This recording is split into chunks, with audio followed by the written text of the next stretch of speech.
Hi, I'm Dr. Bill Ronsheimer, president of Marriage Reconstruction Ministries, a ministry whose mission is to help men and women rebuild their marriage that has been affected by a wife's childhood sexual abuse.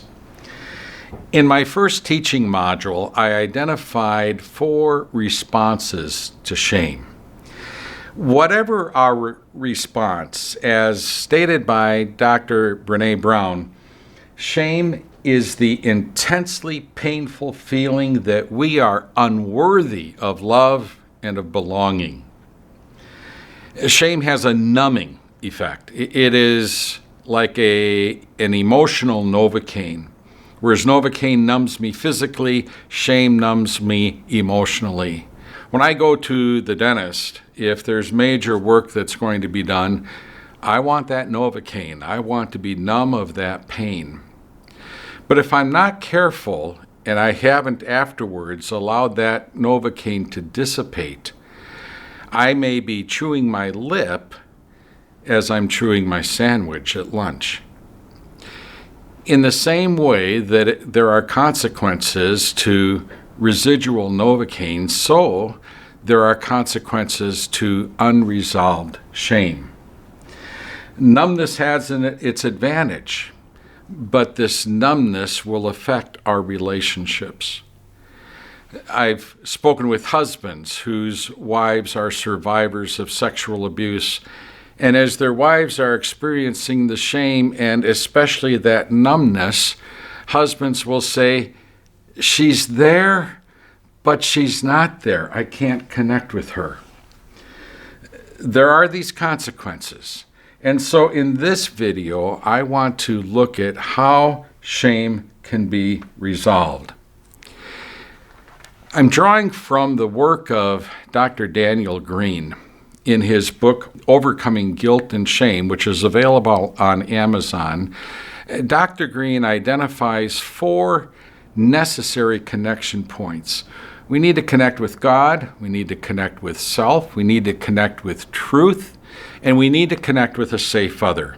I want to walk through these, just explaining to you how I personally have applied these and have experienced the resolving of shame in my own life. We connect with God. There was a phase in my marriage where, because of this shame, there was a numbness in my wife. Not her fault, it was a result of the abuse. And in that numbness, again, yes, she was there, but not there. I could not connect, seemed aloof, and I wondered if she even cared. So one day, in my frustration on the way to work, I'm talking to God in the car and complaining about what is going on in my marriage and how she seemed so aloof and wasn't connecting and not there. And in a very gentle whisper to my own soul, here's what I heard God say. "Bill, it's the same with you. I want to connect with you, but you're so busy in your other things, you're aloof, and I'm here, I want to connect. You're there, but you're not there. Please connect with me." As God said that, it wasn't to condemn, but rather it was to connect. And when I realized that, in this embrace of God, the shame dissipated. We resolve shame when we connect with God. We also resolve shame when we connect with self. That's the second major connection. And for this, I use something that's been developed by others. It's called the sachet. Each of the letters standing for a major emotion. S-A-S-H-E-T. Am I sad? Am I angry? Am I scared? Am I happy? Am I excited? Or am I tender? Let me walk through how I apply the sachet. There are times I might say, "I am frustrated," and I have to back away for a moment and sachet, frustration isn't in the list, and recognize that actually I'm angry. And then I want to say, "Well, I'm a little angry."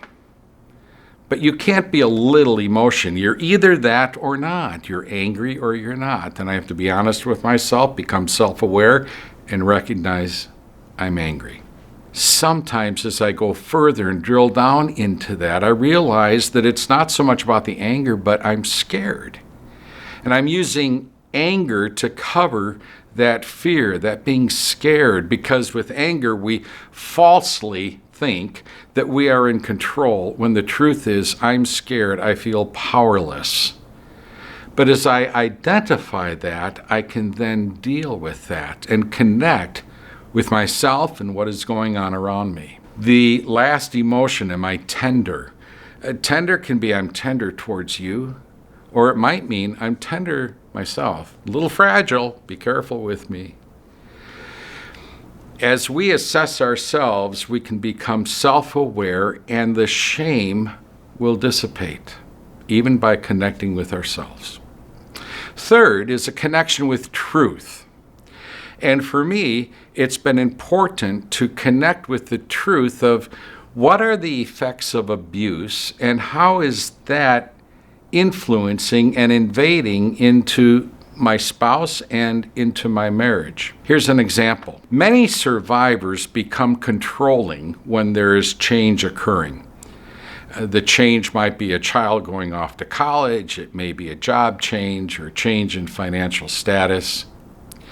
And in those situations, the survivor tries to take control. They want stability. Here's why. When they were being abused, there was no security, there was no stability, there was no safety.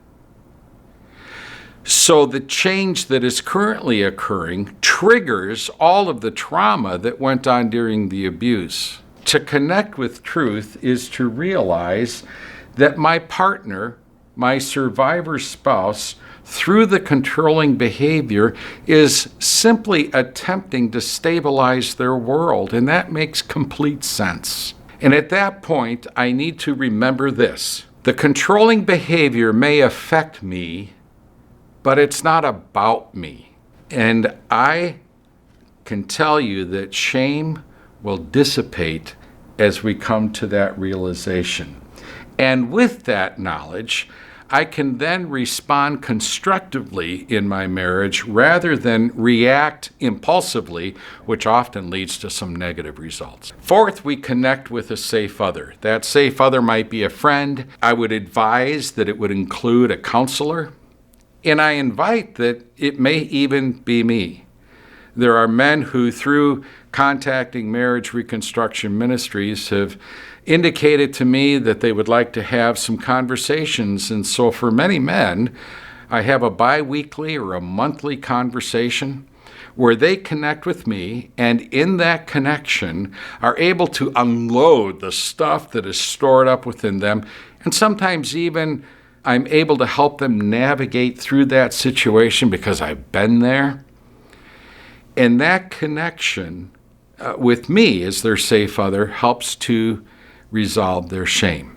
In these first two modules, we've examined the responses to shame and how to resolve shame. In the coming days, connect with God. God who in Christ, for the joy set before him, endured the cross, despising the shame. God is acquainted with that shame. He can resolve it in our lives. Connect with self through the sachet. Connect with truth of what abuse does and understand your marriage better and your spouse better, and then connect with a safe other. Shame can resolve.